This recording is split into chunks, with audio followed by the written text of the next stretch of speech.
కొద్ది నిమిషాల పాటు వాక్య భాగాన్ని మనం విందాం. ప్రియులారా, మరి ఈరోజు బ్రతుకుతున్నామంటే నిజంగా దేవుడి కృప, ఆయన మాపై చూపుతున్న ప్రేమ కనుక దాని విషయమై ఎల్లప్పుడూ అందరూ కృతజ్ఞతలు తెలియజేయాలని మీకు అందరికీ జ్ఞాపకం చేస్తున్నాను. మరి ఈ వాక్య భాగంలోకి వెళ్ళిపోదాం. తిమోతి గారికి రాసిన 2వ పత్రిక 2వ అధ్యాయం 11వ వచనం జాగ్రత్తగా చూడండి. తిమోతి గారికి రాసిన 2వ పత్రిక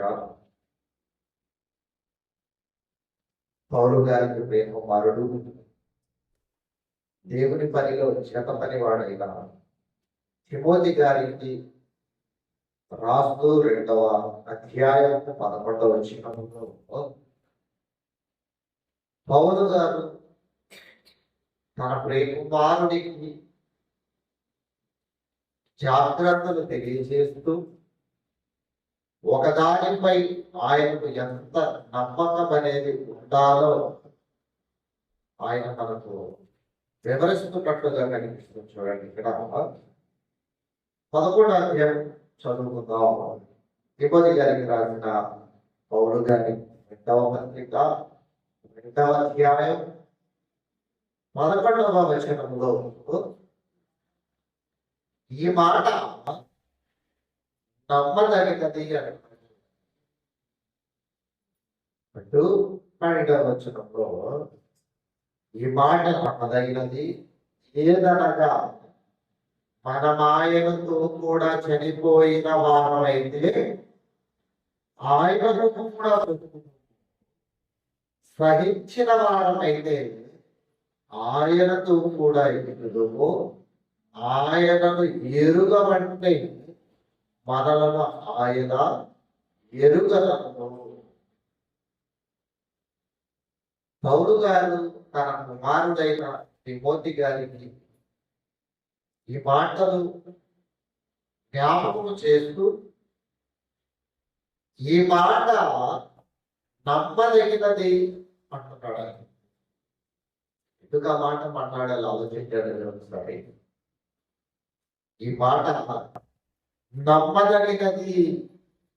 యేసుక్రీస్తు వారు కూడా ఒకానొక సందర్భంలో సమరయ స్త్రీకి పెట్టినప్పుడు ఆయన కూడా అంటాడు, అమ్మా నా మాట నమ్మము అంటాడు. యేసుక్రీస్తు వారి మాట కానీ అపోస్తలుల మాటలు కానీ ప్రవక్తల మాటలు కానీ రాజుల మాటలు కానీ ఆనాడు ఉన్న జనాంగం దేవుని మాట పైన అపనమ్మకం అన్నది ఎక్కువగా ప్రజలలో కనిపించేది. ఎక్కువగా అపనమ్మకం, ఎక్కువగా దేవుని పైన తిరుగుబాటు, ఎక్కువగా దేవుడు అంటే విశ్వాసము లేకపోవడం, దేవుడు అంటే నమ్మకము లేకపోవడం, దేవుడు అంటే ఒక ఆదరణ కలిగిస్తాడు, విడిపిస్తాడు అన్న విశ్వాసం అనేది లేకపోవడం వల్ల యేసుక్రీస్తు వారు కూడా అమ్మా నా మాట నమ్ముము అంటాడు. పౌలు గారు కూడా ఈ మాట నమ్మదగినది అంటున్నాడు. ఆయన కూడా ఏంటి అంటే ఈ భూమి మీద ఉన్న మానవులైన వారందరూ ఎందుకు దేవుని పట్ల నమ్మదగిన వారిగా,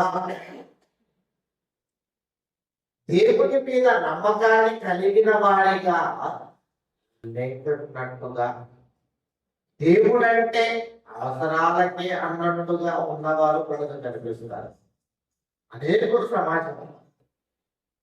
కానీ మనిషి మీద మనిషి నమ్ముకున్నప్పుడు, మనిషి మరో మనిషి పైన నమ్మకాన్ని కలిగించుకున్నప్పుడు, మనిషి నమ్మకం అన్నది, మనిషిని నమ్ముకోవడం అన్నది ఎంతవరకు అంటే లోకంలో అనేకులు ఒకానొక సందర్భాలలో ఒక మాట మాట్లాడడం ఏంటంటే, మనం ఏంటో తెలియాలంటే అవతల వ్యక్తి దగ్గర డబ్బులు అడగలను. మనమేంటో తెలిసిపోతుంది. ఉన్నా లేవని చెప్పుకునే వారు ఉంటారు. అనగలరు. ఇంకా ఇచ్చే స్థితిలో ఉన్న దోచుకొని తినేవాళ్ళు కూడా ఉంటారు. దేవుడు కూడా అప్పు అడిగినప్పుడట, లేదా డబ్బు దగ్గర కానీ బంధువుల దగ్గర కానీ మనిషి విలువ అన్నది తెలిసిపోతుంది అంటున్నాడు. లోపం పడుతుంది ఈరోజు ఆ మాట. మరి దేవుడు ఏమంటున్నాడు మనిషి పట్ల మాట్లాడుతూ? ఈ మాట నమ్మదగినది, నా మాట నమ్మము అని దేవుడు చెబుతున్నప్పుడు, అసలు మనిషిని నమ్ముకుంటున్నప్పుడు, మనిషిని విశ్వసిస్తున్నప్పుడు దేవుడు ఏమంటున్నాడు? ఒక మాట మనం కీర్తనల గ్రంథంలో చూద్దాం. కీర్తనల గ్రంథం 41వ అధ్యాయం 9వ వచనం. నేను నమ్ముకొనిన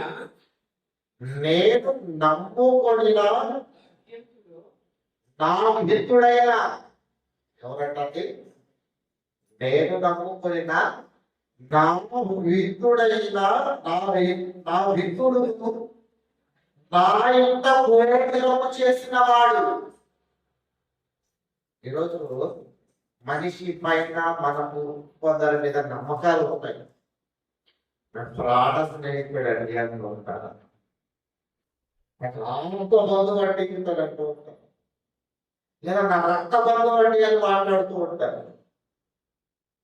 అలాంటి పరిస్థితే దావీదు గారికి కూడా ఎదురైంది. దావీదు గారు ఇద్దరిని చూశారు.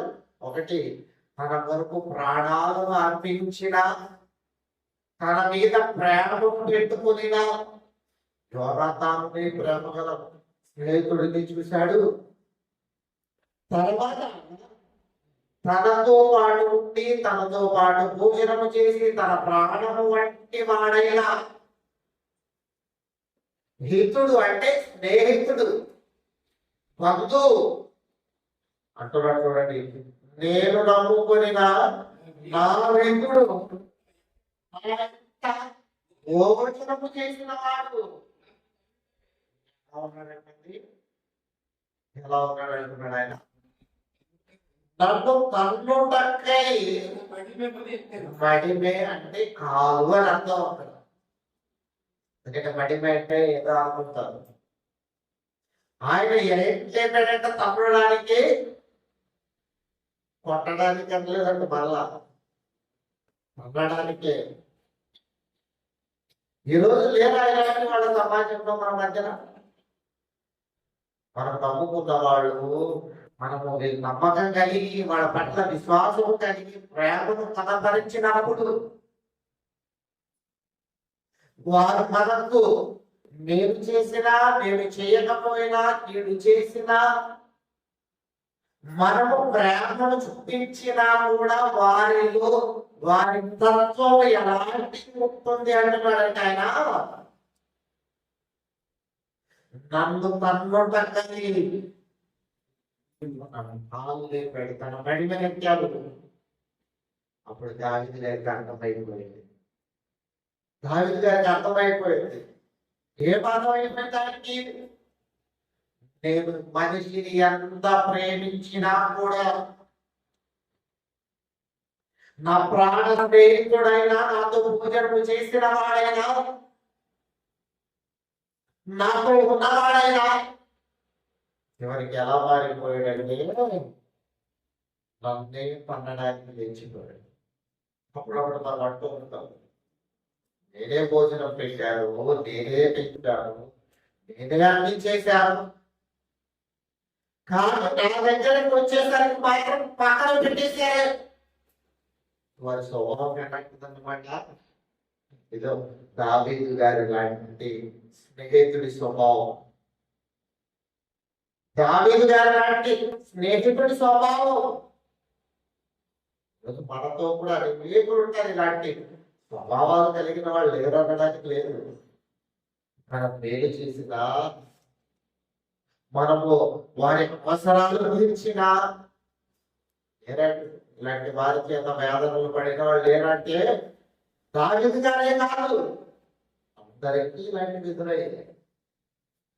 నేను నమ్ముకొనిన నా వెలుగుడు నా ఇంట వాడు నన్ను పన్నుటకై తన మడిమనెత్తెను. కాబట్టి ఆయన అంటున్నాడు ఏంటంటే, ఏమంటున్నాడంటే, యెహోవా నన్ను కరుణించి లేవనెత్తుము అని అడుగుతున్నాడు. మనిషిని అడిగితే పని అవుతుంది ఇంకా, ఎవరిని అడిగిన పని అవుతుంది కదా. నన్ను అనడానికి సిద్ధపడే వాళ్ళను కాదు తప్ప, నన్ను పడగొట్టడానికి చూసేవాళ్ళు తప్ప, నేను సంతోషించే వాళ్ళు ఎవరు లేరు నా విషయంలో. ఏమంటున్నారంటే ఆయన, ఇదిగో యోనాతాను లాంటి స్నేహితుడి అన్నాడు. ఇప్పుడు ఉన్న వాళ్ళంతా ఇటువంటి పరిస్థితులలోనే ఉన్నారు. కాబట్టి ఆయన ఏమనుకున్నాడంటే, ఇంకా భూమి మీద నేను మనుషులైన వారి పట్ల నమ్మకము గాని విశ్వాసము గాని కనికరము గాని చూపేవాడిగా కాదు, మనుషుల పట్ల విధేయతతో బ్రతికేవాడిగా కాదు, మనుషులను నమ్మేవాడిగా కానే కాదు. ఎందుకంటే నేను నమ్ముకొనిన వాడే నన్ను కనడానికి తెలుసుకున్నాడు. కాబట్టి ఏం చేయాలనుకున్నాడంటే ఆయన ఎలా మారిపోవాలనుకున్నాడంటే, వేదం రాసిన 2వ గ్రంథం 22వ అధ్యాయం 32వ వచనం. ఏం చేస్తారనుకుంటున్నాడు ఆయన? 22వ అధ్యాయం 32వ వచనం. యెహోవా తప్ప దేవుడేడి? మన దేవుడు తప్ప, మన దేవుడు తప్ప, ఆశ్రయదుర్గమేది. మన దేవుడు తప్ప, మనము నమ్ముకొనిన దేవుడు తప్ప, ఆశ్రయ దుర్గమేది? దేవుడు నాకు, దేవుడు నాకు బలమైన కోటగా ఉన్నాడు. ఎలా ఉన్నాడంటే దావీదు గారికి ఆయన ఎలా ఉన్నారంటే, బలమైన కోటగా ఉన్నాడు. బలమైన కోట. చైనా పెద్ద గోడలు కట్టేసింది. చైనా వాళ్ళు ప్రపంచంతా. మనము మన ఇంటి చుట్టూ చిన్న చిన్న గోడలు కట్టుకుంటాం. ఎందుకు పక్క వాళ్ళతో గొడవలు? ఎందుకు పక్క వాళ్ళు వచ్చి మన ఇంటి ముందు వచ్చి కూర్చోవడం? ఎందుకు ఎదుటి వాళ్ళతో మాట పడడం అని మన ఇంటి ముందు కూడా గోడలు కట్టేసుకుంటుంటాం. కానీ దావీదు గారట భూమి మీద ఇజ్రాయేలీలకు రాజుగా ఉన్న ఆయన నాకు కోట ఏంటో తెలుసా? బలమైనది మరలా. ఎందుకంటే నేను నమ్మిన నా మిత్రుడైన స్నేహితుడే నన్ను తన్నడానికి వచ్చినప్పుడు నన్ను కాపాడుతున్నది, నన్ను రక్షిస్తున్నది, నా పట్ల విధేయత కలిగి ఉన్నది, క్షమించండి, నన్ను రక్షిస్తున్నది ఎవరంటే మళ్ళా చదవండి ఏమంటున్నాడు ఆయన? సమయం 2వ గ్రంథం 32వ అధ్యాయం 22వ అధ్యాయం 32వ వచనం. యెహోవా తప్ప దేవుడేడి? మన దేవుడు తప్ప, మన దేవుడు తప్ప ఆశ్రయదుర్గమేది? ఆశ్రయదుర్గమేది? నా దేవుడు, నా దేవుడు నాకు బలమైన కోటగా ఉంది. నాకు ఎలాంటి కోట అంటే బలమైన కోట. పిరంగులతో పేర్చిన, బావులు పెట్టి పేర్చిన అదేం కాదు. ఎందుకంటే నాకు మిగతా ఉన్నది నేను నమ్ముకొని ఆయన చూసి ఆలోచించండి. అటువంటి నమ్మకం, అటువంటి విశ్వాసం దేవుడి పైన మనముందా? దేవుడు బలమైన కోటగా, దేవుడు బలమైన వ్యక్తిగా మన వెనక ఉంటారు అని ఆయన అంటున్నప్పుడు ఎలాంటి సందర్భాలలో దేవుడు మనతో కోటగా, ఎటువంటి సందర్భాలలో దేవుడు మన వెనుక మనల్ని రక్షిస్తూ ఉంటాయంటే నహూము గ్రంథం 1వ అధ్యాయం 7వ వచనం. నహూము గ్రంథము 1వ అధ్యాయం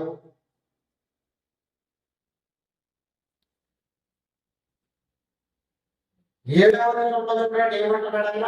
యెహోవా ఉత్తముడు. యెహోవా ఎలాంటి వాడట? ఉత్తముడు.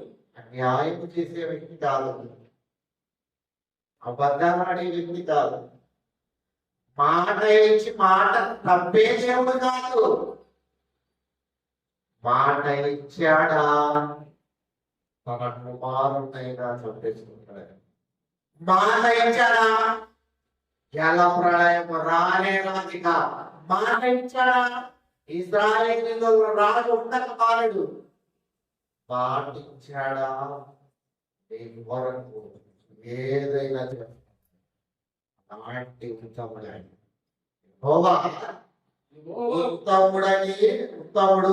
శ్రమ దినమందు చూడండి, ఎప్పుడంటే ఆయన కోటలో ఉంటాడంటే ప్రతిరోజు కోటగా ఉంటాడు అనుకుంటావా? ప్రతిరోజు నీ వెనకాలే ఉంటాడు ఆయన.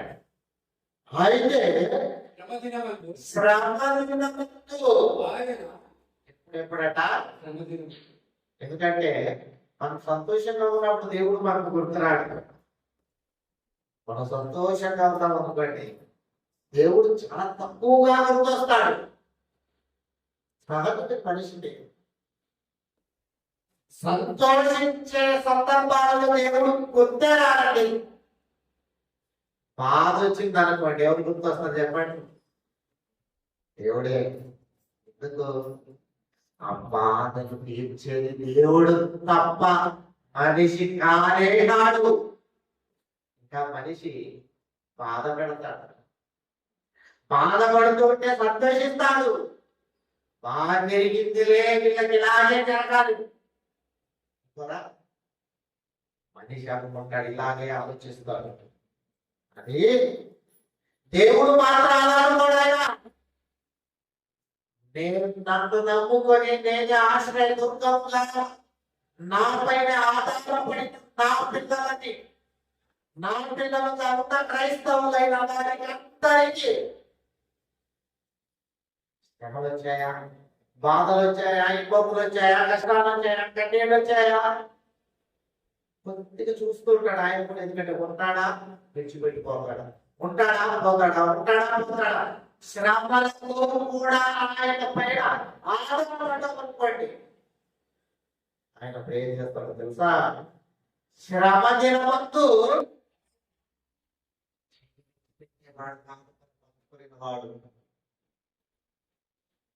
మనల్ని విడిచి శ్రమల కుటుంబంలో చూసేది కారణంగా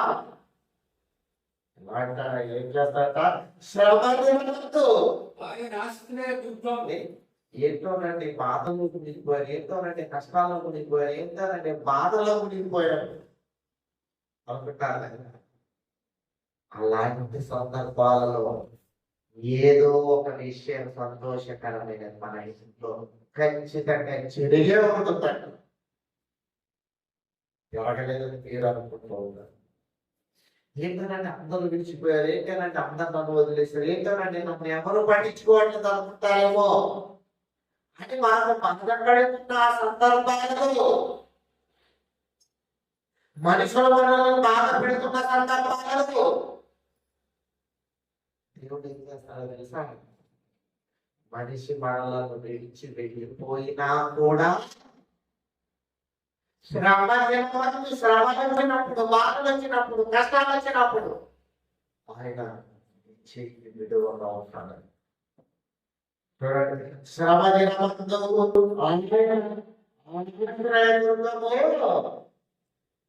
తన యందు నమ్మిక ఉంచిన వారిని ఆయన ఎరుగును. ఏం చేస్తారంటే శ్రమయందు తన యందు నమ్మిక ఉంచిన వారిని ఆయన ఎరుగును. అయితే దిక్కుడు కూడా ఉంది కదా, అంటే ప్రళయ జలం వలె ఆయన తన పురస్థానమును నిర్మూలము చేయను. తన శత్రువుల అంతకాలము నీకు వరకు ఆయన వారిని ఏదో అనుకుంటారండి, ఏదో బాధపడతారండి, ఏదో ఇప్పుడు బాగున్నాంలే వాళ్ళు బాధపడుతుంటే చూస్తాములే అనుకుంటారు. కానీ దేవుడు అనేసాడు ఏంటంటే మనకు శత్రువు అయింది, మన పట్ల శత్రువు అవ్వడంట, ఆయన శత్రువులు అయిపోతారట, ఆయన అడుగుతారట. కానీ మనకు దేవుడు ఏం ఇచ్చాడంటే వారి కోసం ప్రార్థన చేసేదాన్ని ఇచ్చాడు. మనమైతే శత్రువుల కొరకు ప్రార్థన చేయగలట. ఎందుకు? పగ తీర్చుకొనట నా పని, నేను పగ తీర్చుకుంటాను, నీకు ప్రతిఫలం ఇస్తాను. నీ పట్ల అన్యాయముగా ప్రవర్తించిన వాడిని, అట్లా దేవుడు మన పట్ల అన్యాయముగా ఎవరు ప్రవర్తించినా ఆయన మనకు తోడుగా ఉండి ఆశ్రయదుర్గమై మన పట్ల చేసిన ప్రతి అన్యాయానికి తీర్పు తీరుస్తారు. మరి అటువంటి దేవుడి పైన ఆశ్రయదుర్గంగా ఉన్న ఆయన పైన మనకు నమ్మకం ఉందా? మనం ఎవరెవరు నమ్ముతామో తెలుసా? ఎవరెవరు నమ్ముతామో తెలుసా? మనుషులనే. అంటే దావీదు మహారాజు గారు కూడా, సొలొమోను గారు కూడా తన పిల్లలకు, తన కుటుంబానికి, తన కాలములో గ్రంథాలలో లిఖిస్తూ కీర్తనలుగా రాస్తూ ఆయన అంటున్నాడు ఏంటో తెలుసా? కీర్తనల గ్రంథం 18వ అధ్యాయం 9వ వచనం. శ్రమ దినము ఆయన నిన్ను కాపాడాలంటే కీర్తనల గ్రంథం 118వ కీర్తన 9వ వచనం చూడండి.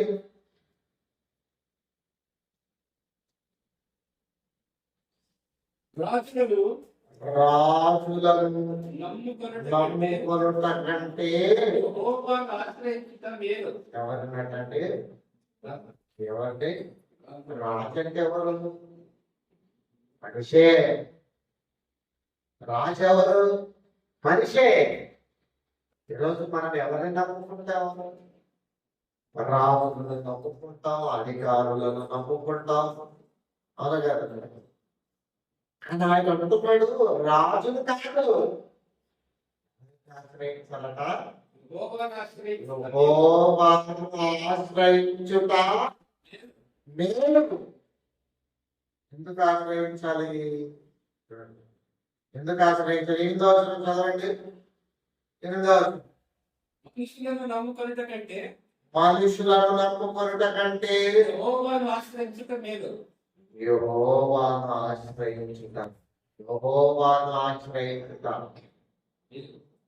మనిషిని నమ్ముకుంటే మోసమేనండి, గ్యారంటీ. ఏం చేస్తాడు? మోసం చేస్తాడు. కానీ దేవుడు మోసమే చేయడు. ఆయన మోసమే లేదు ఆయనలో.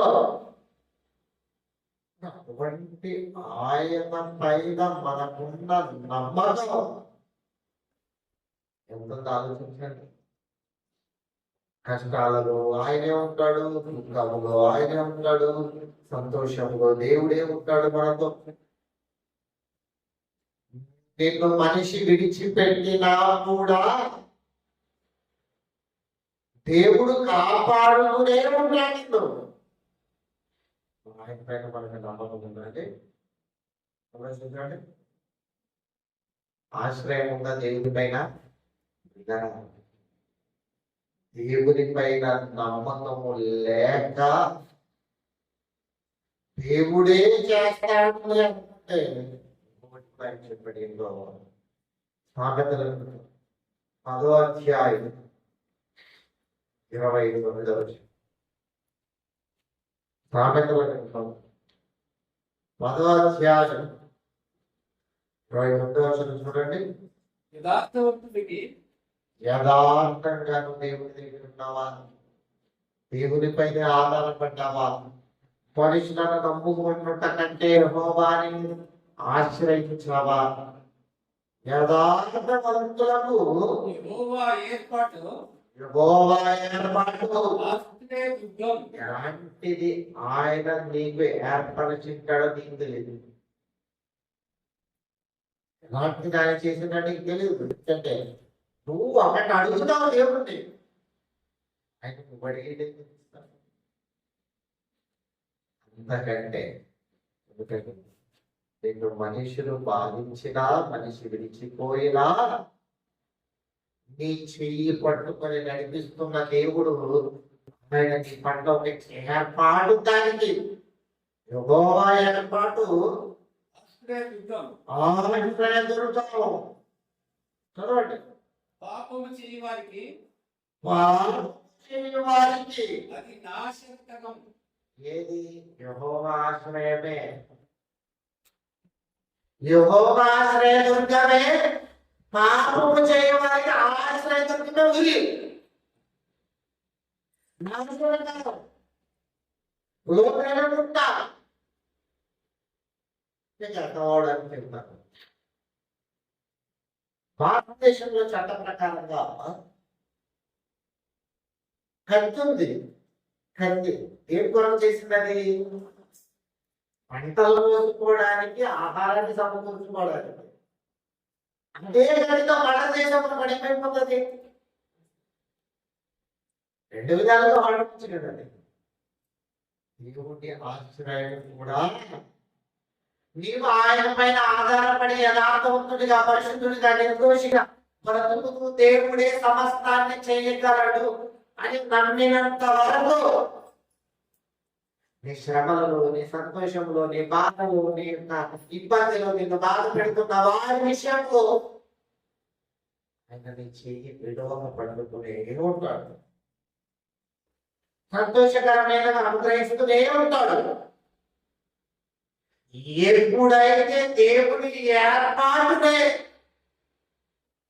దేవుడే చేస్తాడులే అని పాపం చేసుకున్నాం అనుకోండి, ఆ దేవుని యొక్క ఆశ్రయ దుర్గమే పాపము చేయు వారికి అది పాపము నాశనకరం. చేసే నీకు, నాకు, పాపము చేస్తున్న వారికి నాశనకరమైన దుర్గగా మార్చింది. దేవుని ఏర్పాటు ఇది కూడా. ఎందుకంటే ఆయన అనుకున్నాడు, నాపైనే నా పిల్లలైన వారందరూ ఆధారపడి బ్రతకగలుగుతున్నాడు. నాపైన ఆధారపడి నేనే దేవుడు, నేనే సమస్తాన్ని చేయగలనని ఆధారపడుతున్నాడు ఆయన. అంటే దేవుని పైన ఆధారపడకుండా మనుషుల పైన ఆధారపడుతూ బ్రతుకుతూ ఉన్నామనుకోండి, ఆయన అనుకుంటాడు ఇక నేను వాళ్ళకి చేయవలసినవి కూడా లేవు. ఎందుకు? వాళ్ళే చేసుకుంటున్నప్పుడు ఏం చేయడం ఎందుకు? మనమే అనుకుంటాం లేదండి. ప్రతి అవసరం మనం నెరవేర్చిన తరువాత మనల్ని కాదని వెళ్ళిపోయారనుకోండి, వాళ్ళ దగ్గరికి మనం వెళ్ళలేము. వెళ్ళడం ఎందుకు? వాళ్ళకి చేయడం, వారే వచ్చి మళ్ళా అడిగినంత వరకు మన హృదయాన్ని ఏం చేసుకుంటామంటే వినపరుచుకుంటాం. ఆ విషయంలో దేవుడు దిగొచ్చేట్టుగా చేస్తాడు. సందర్భాలలో మనలను వద్దు అన్నమాట పిలుస్తూ ఉంటారు. వాళ్ళు ఏంటన్నమాట? ఏంటన్నమాట? దేవుని ఏర్పాటు. నేను అవమానించిన వాడు, నేను కాదన్న వాడు, నేను ఇబ్బంది పెట్టిన వారి దగ్గరే దేవుడు నిన్ను వారికి ఒక శిరస్సుగా నియమిస్తాడు సందర్భాలలో. అప్పుడు దేవుడే కాపాడాడు, దేవుడే అనే విషయం మనం గుర్తిపోవాలి. అది దేవుడు చెబుతున్నాం. మనలను తగ్గించిన వారి దగ్గర దేవుడు చేస్తూ ఉంటాడు మనల్ని. అప్పుడు మనం గుర్తు రావాల్సిన మనిషి కాదు, దేవుడు. చాలా సందర్భాలలో అదే గుర్తొస్తుంటారు. మనల్ని కాదన్న వారిని దేవుడు వారికి నడిపిస్తున్నాడంటే ఏమనుకోవాలన్నమాట? దేవుడు చేసిన కార్యాలు, ఆశ్రయం ఆయన, దుర్గం ఆయన, శ్రమదినము కాలుకుంటుంది ఆయన. మనము బాధ పెట్టే వారి పట్ల మనల్ని హింసిస్తున్న వారి పట్ల వారు సంతోషంగా ఉండలేదు, మనశ్శాంతి కూడా వారు ఉండదు. మనకు మాత్రం దేవుడు ఉన్నంత వరకు, మనము దేవుడితో అనుసంధానమై బ్రతికినంత వరకు దేవుడు మనల్ని కాపాడుతూనే ఉంటాడు. శోధనలు వచ్చాయా, దాన్ని తప్పించుకునే మార్గం ఇస్తున్నాడు. ఆపదలు వచ్చాయా, దాని నుంచి విడిపించే మార్గం ఇస్తుంటాడు. ఆర్థిక ఏదో పడిపోతుంటాడు, దాని నుంచి కూడా దేవుడే కాపాడుతుంటాడు. మనకు తెలియదు, డబ్బులే లేవు, పని అంతా నిలబడిపోయి తలుపునే ఉంటుంది సందర్భాల్లో. డబ్బులే లేవు కానీ అలా పంపించేవాడు. ఎవరన్నమాట అది చేసింది? మనిషి కాదు, మనుషులు కాదండి. మనిషి చేయాలంటే చెయ్యనే లేవు అని దేవుడు మనతో ఉన్నాడనుకోండి, దేవుడు మన పక్షాన ఉన్నాడనుకోండి, మనం ఏది చేయాలనుకున్నా దాన్ని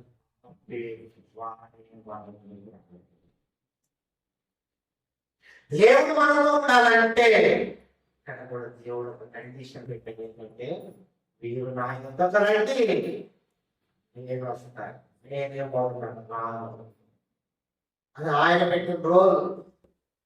మీరంటే నేను వస్తాను, నేనే ఎగిరాను అంటే ఆయన పిల్లలమైన మనకే పట్టుదల ఉంటే ఆయనకి పట్టుదల దేవునికి ఆలోచన. ఇంకా ఆయన ఒకటే డిసైడ్, మీరు నా యొద్దకు రండి, అప్పుడు నేను మీ యొద్దకు వచ్చి నివసిస్తాను. మీరు నా దగ్గరికి రాకుండా లోకంలో బ్రతుకుతున్నంత వరకు ఆయన అంటాడు, సార్ నీకు నేను ఆధారము కాకుండా, నేను ఆశ్రయదుర్గము కాకుండా లోకంలో ఉన్న వాటిని నమ్ముకొని ఒకవేళ జీవిస్తూ వెళ్ళిపోయావా, ఒక లాగేసుకున్న తర్వాత మరలా దేవుడు మీకు వాటిని ఇవ్వాలని అనుకుంటే వడగడానికి దాన్ని ఇస్తాడు. మీకు అన్నిటికంటే కావాల్సింది ఏంటో చెప్పడం ద్వారా బంగారం ఉంది, డబ్బు ఉంది, ఆస్తులు ఉంది, మనశ్శాంతే అనుకోండి. అది ఇవ్వాలంటే దేవుడే. బంగారం ఇవ్వాలన్న దేవుడే, వజ్రాలు ఇవ్వాలన్న దేవుడే, ఆస్తి ఇవ్వాలన్న దేవుడే. వాటన్నిటికంటే విలువైనది ఇవ్వమంటారా? మనశ్శాంతి. అది కావాలన్నా కూడా వాక్యము ద్వారానే వస్తుంది. కావాలంటే దేవుడితో అనుసంధానమై ఉంటేనే మనలా ఆయన్ని తప్పించుకునే మార్గాన్ని చూపిస్తాడు. లేదా ఆయన రెడీగా ఉన్నాడు చూపట్టుకోసం తప్పింపడే వాడికి అప్పటి ఇంకా యెహోవా పైన ఆధారపడి ఆయన మాట నమ్మదగినది అనే విషయాన్ని గుర్తిరిగి ఒకసారి మరలా తిమోతి గారికి రాసిన 2వ పత్రిక చదువుకొని గురించుకున్నాం. తిమోతి గారికి రాసిన 2వ పత్రిక 2వ అధ్యాయం 11వ వచనం. తిమోతి గారికి రాసిన 2వ పత్రిక 2వ అధ్యాయం 11వ వచనం. ఈ మాట నమ్మదగినది, మాట నమ్మదగినది ఏంటో తెలుసా? శ్రమ దినమందు ఆయన నిన్ను ఆదుకొనును. నమ్మకం ఉందా? ఆ నమ్మకం దేవుని పైన నీకుంటే ఈ మాట నీకు నమ్మదగినది. యెహోవాయే దేవుడు అని ఆయన ఆశ్రయం దొరకదని నమ్మకం ఉంటేనే ఆయన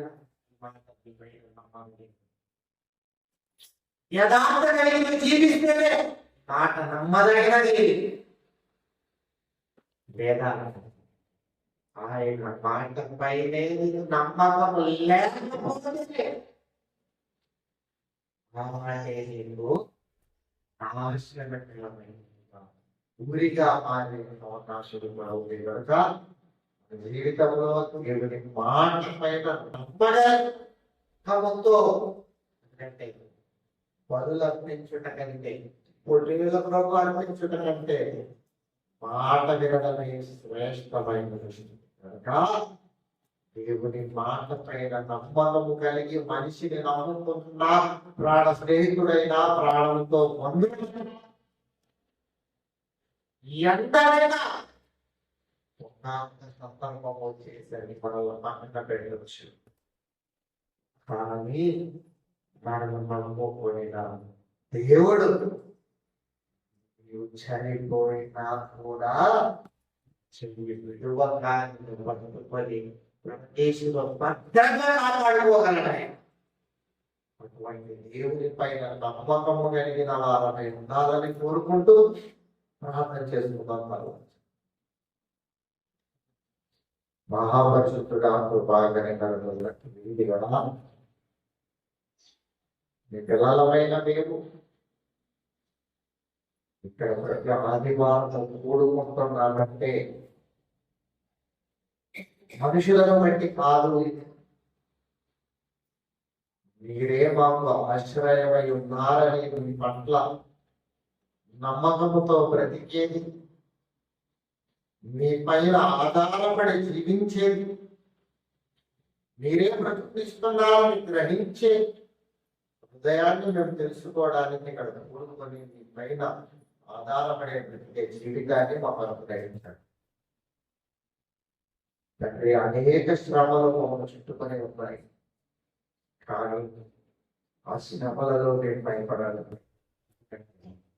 మమ్మల్ని కాదనుకున్న వారినే మా నాన్న దగ్గరికి మీరు పంపించగల సమర్థులని